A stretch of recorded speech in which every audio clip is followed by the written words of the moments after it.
Assalamualaikum warahmatullahi wabarakatuh.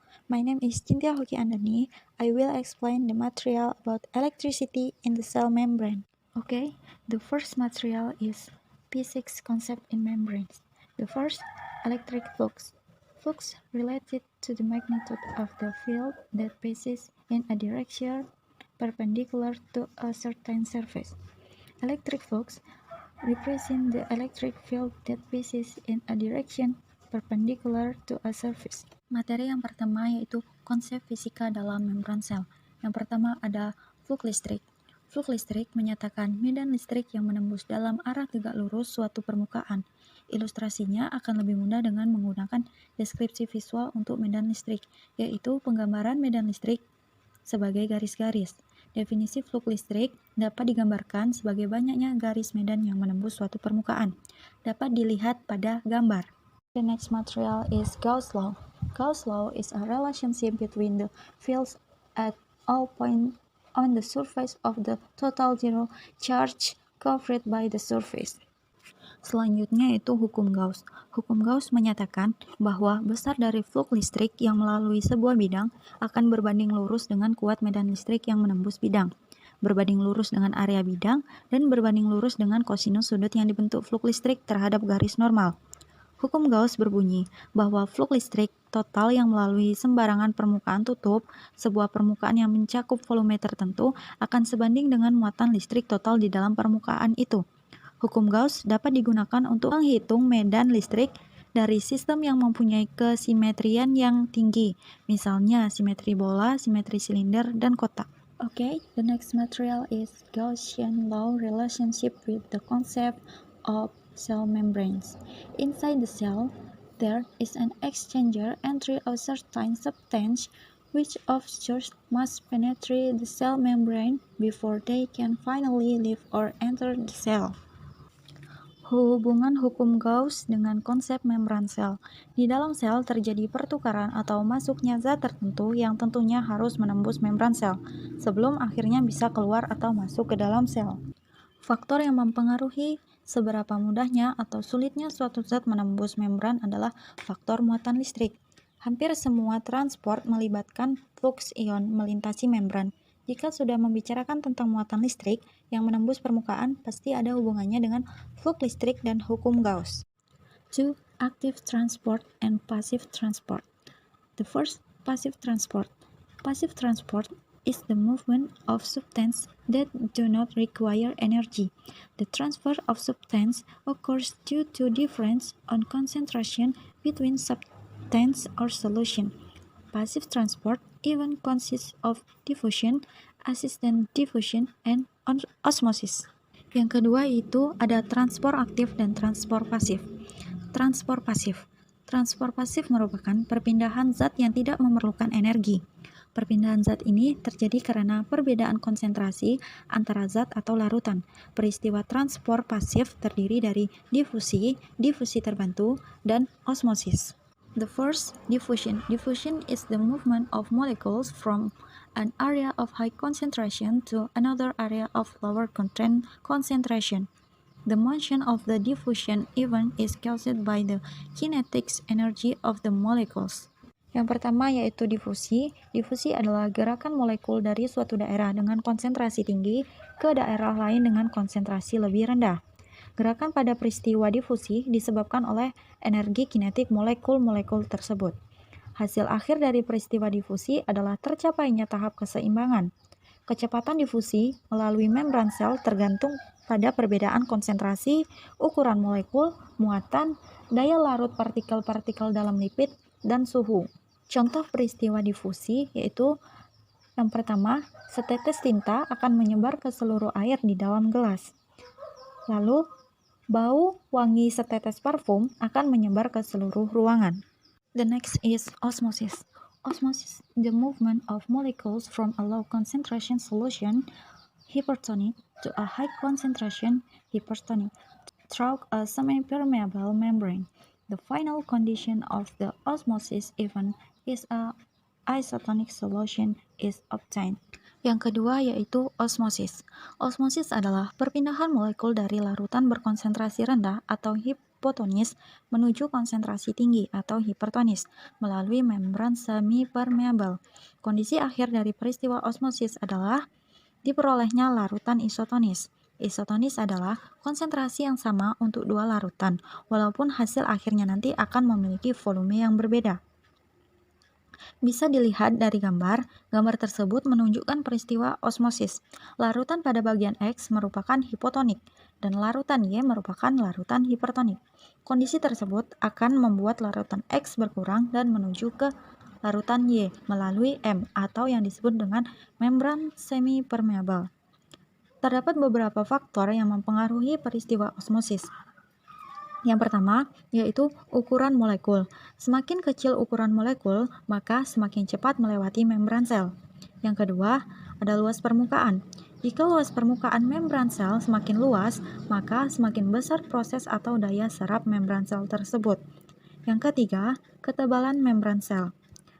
Membran yang tipis akan lebih mudah proses perpindahan larutan sehingga osmosis jauh lebih cepat. Yang keempat, tingkat larutan. Molekul dengan tingkat kelarutan tinggi akan jauh lebih mudah untuk berpindah dibanding molekul yang tingkat kelarutannya rendah.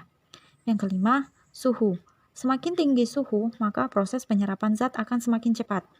Contoh peristiwa osmosis terjadi pertama, pada proses pemasangan infus pada pasien.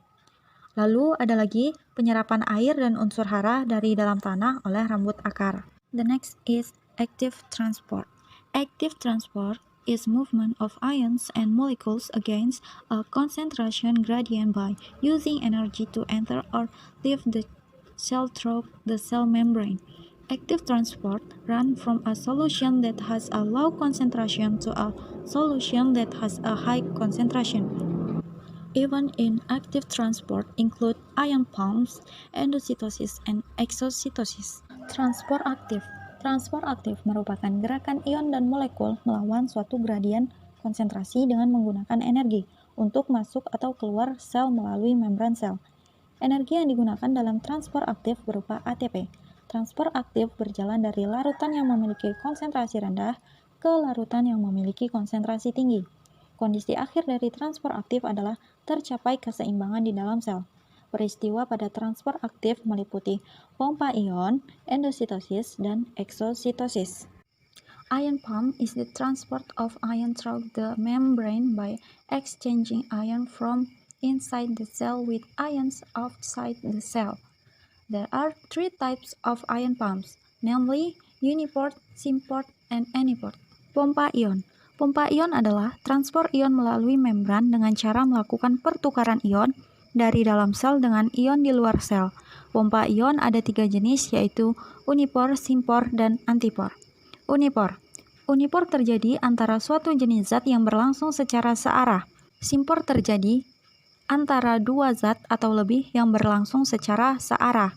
Sedangkan antipor terjadi antara dua zat atau lebih yang berlangsung dalam dua arah.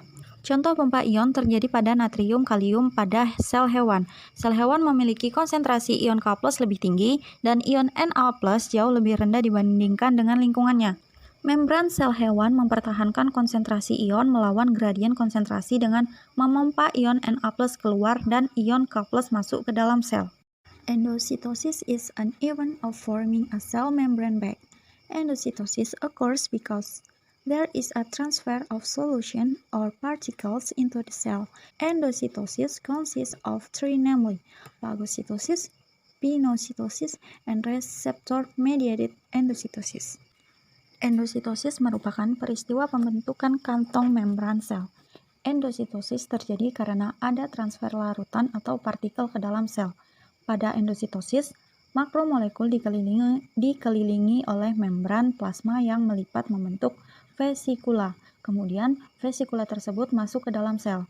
Endositosis terdiri dari 3, yaitu fagositosis, pinositosis, dan endositosis yang diperantai reseptor.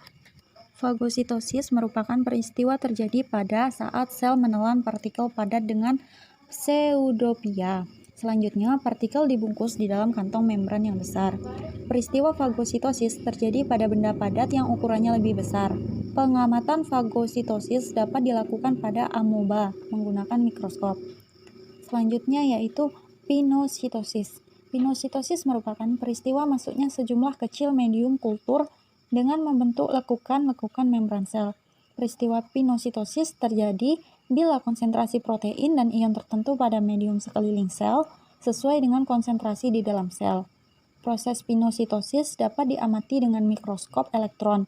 Beberapa sel yang melakukan proses pinositosis antara lain terdapat pada sel darah putih, epitel usus, dan makrofag hati.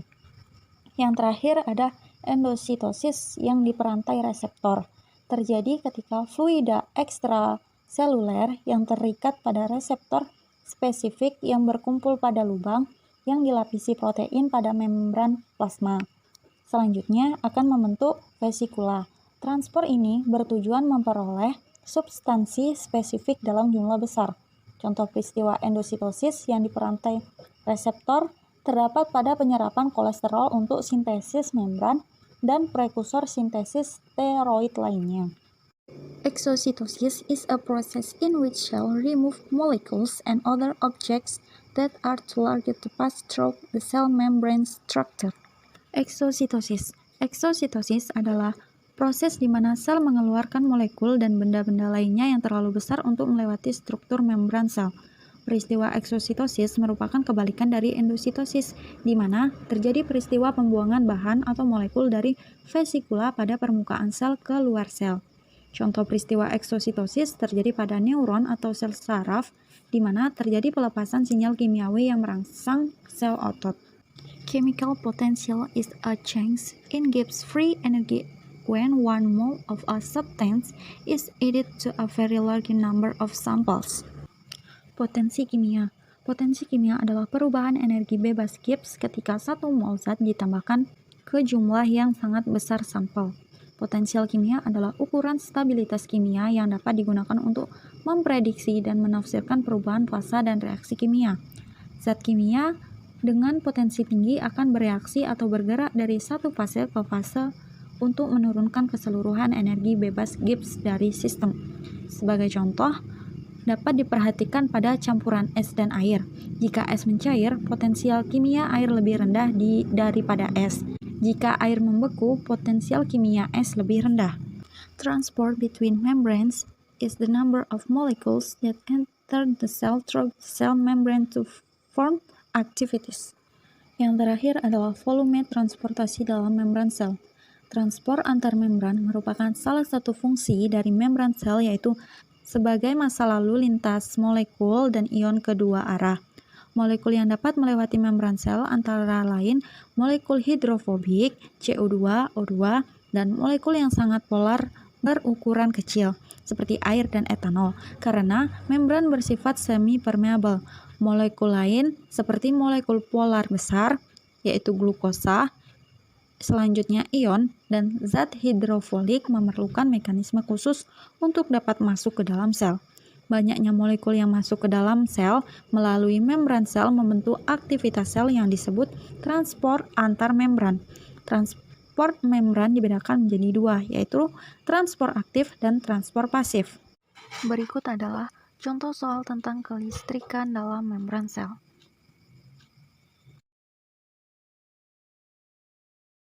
Sekian materi dari saya ucapkan terima kasih.